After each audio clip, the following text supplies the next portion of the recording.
Olá, alunos do primeiro ano.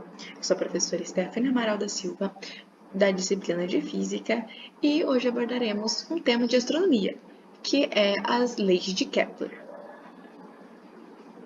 Primeiramente, vocês sabem o que é a translação, período de translação? Exatamente. O período de translação é o tempo que um planeta demora para dar uma volta completa em torno do Sol. A Terra, por exemplo, tem esse período de translação, né, esse movimento que faz ao redor do Sol, que é chamado de translação, de 365 dias. Exatamente, né, um ano, né, que ele consegue fazer esse movimento ao redor do Sol. E um outro exemplo seria Mercúrio. Mercúrio leva 88 dias terrestres para dar uma volta completa ao Sol. Se escolhemos um grão de poeira cósmica gravitando ao redor do Sol e nessa mesma órbita de Mercúrio, né, quanto tempo aproximadamente levará para percorrer esse mesmo caminho? Então, eles estão na mesma órbita. Vocês acham que levará o mesmo tempo, 88 dias?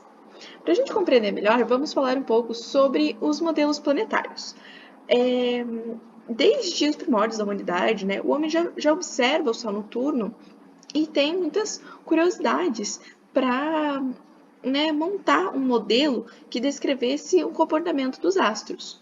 Então, duas teorias, né, foram modeladas, o modelo geocêntrico e o modelo heliocêntrico, e né, na nossa percepção aqui da Terra, parece que tudo gira ao nosso redor. E era isso que acreditava-se antigamente. Né? Então, ali, Ptolomeu, que foi um cientista grego, ele apresentou essa teoria por volta do ano de 150 depois de Cristo. E a teoria, né, geocêntrica é a Terra no centro do universo com os astros orbitando ao seu redor, numa órbita circular. Ptolomeu ele previa de forma relativamente correta ali a posição dos planetas e se ajustava perfeitamente, né, ali com os dogmas religiosos daquela época. Então, o que a igreja acreditava coincidia com esse modelo, porque nos textos bíblicos o homem era a figura central, né, da criação divina. Então, por isso que a igreja defendia esse modelo. E esse modelo, né, não explicava muito bem algumas observações aqui da Terra, mas mesmo assim ele ainda durou por 13 séculos. Isso mesmo, demorou 13 séculos. Então, até, né, conseguimos ali, com o passar do tempo, o homem foi evoluindo, tendo novas ideias, e conseguimos então chegar em Copérnico, lá no século XVI, então muito tempo depois. Esse astrônomo e matemático polonês, ele fez esse modelo em que o Sol estaria no centro do universo e os astros ali orbitando na trajetória circular. Esse modelo é o modelo heliocêntrico. Hélio, né, vem do Sol e centro vem de centro. Então, esse seria o modelo dele. Então, esse modelo ele demorou para ser apresentado, também demorou para ser aceito, devido ali ao que a igreja acreditava, né? Acreditava, então, no modelo ptolomaico, em que a Terra era o centro, mas existia pensadores como Galileu Galilei que acreditavam no modelo heliocêntrico. E só que esses pensadores que acreditavam nessa outra teoria eram amplamente combatidos. Então Galileu, ele com a sua luneta, observou que era não, realmente melhor o modelo heliocêntrico. Com isso, ele foi denunciado, então a Santa Inquisição teve ali que se retratar perante a Igreja. Então ali Galileu perante o Santo Ofício. E então nessa época ficava essa dúvida se a Terra girava em torno do Sol, o Sol girava em torno da Terra. E qual que é então o modelo planetário mais aceito? Para falar sobre isso, a gente precisa mencionar o Tycho Brahe, que ele foi um astrônomo e matemático dinamarquês. Ele tinha o seu observatório e observava o céu noturno, tinha várias informações sobre o período planetário, porém ele não era tão habilidoso na descrição matemática. Então, ele contratou ali o Kepler foi seu discípulo e passou ali seus dados. Então, Kepler utilizou os dados do Tycho Brahe para conseguir fazer sua descrição, que no caso seriam ali que ele formou as três leis de Kepler, então que levam o seu nome, né? Kepler foi um astrônomo, astrólogo e matemático alemão. E a teoria dele, então, leva essas três leis que vamos ver agora.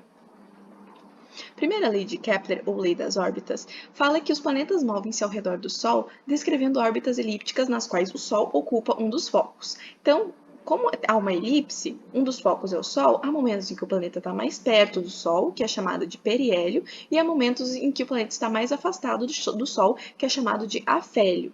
A velocidade também muda, né? Por consequência disso, quanto mais perto do Sol o planeta passa, mais rápido ele fica. E aí sua velocidade vai diminuindo até chegar no afélio, onde tem sua velocidade mínima. Então a velocidade do planeta ao redor do Sol, ele varia.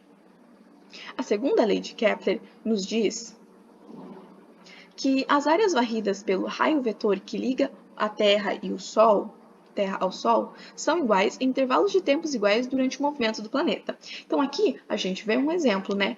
As áreas que estão ali pintadinhas, A1 e A2, elas são iguais, porque ali o intervalo de tempo é igual, né? Então ele anda mais rápido quando está perto do Sol, né? Então faz aquela trajetória ali, aquela área A1, e nós temos também a área A2, e essas áreas são iguais, né? Devido a essa lei, a segunda lei de Kepler.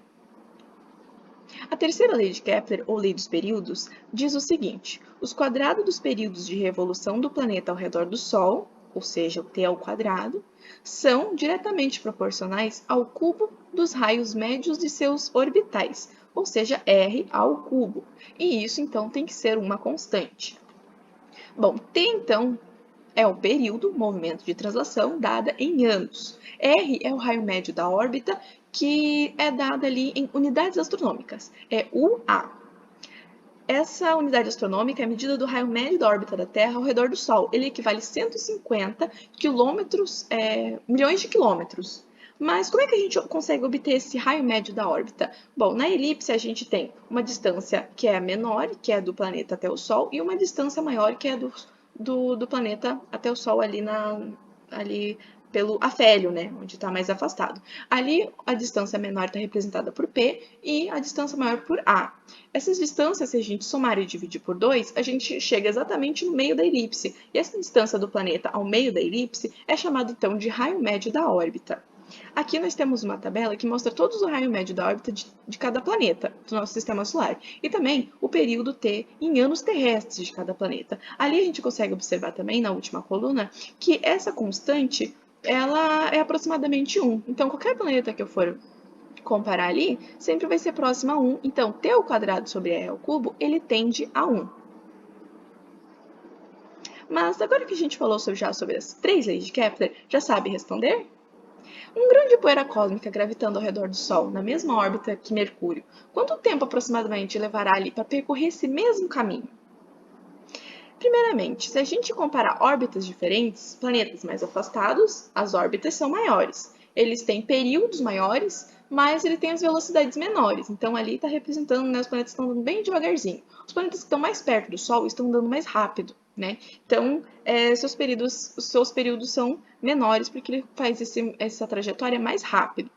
Então, assim a gente compara duas órbitas, mas se a gente está tratando só de uma órbita, então não poderá ser percorrida em mais ou menos tempo. Então tem que ser um tempo só, se estamos tratando da mesma órbita. Então, um grão de poeira cósmica gravitando ao redor do Sol, na mesma órbita de Mercúrio, então os dois estão, tanto a poeira quanto o Mercúrio estão nessa mesma órbita.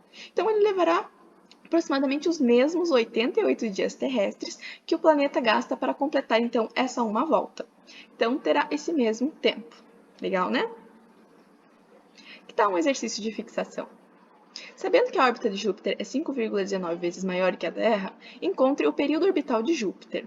Bom, seguindo ali a definição da unidade astronômica, então o raio médio da órbita de Júpiter é 5,19 UA, né, unidades astronômicas. Utilizando ali a terceira lei, nós temos que T ao quadrado sobre R ao cubo tende a 1, né? Então, se a gente multiplicar os dois lados da equação por R ao cubo, chegamos nessa expressão.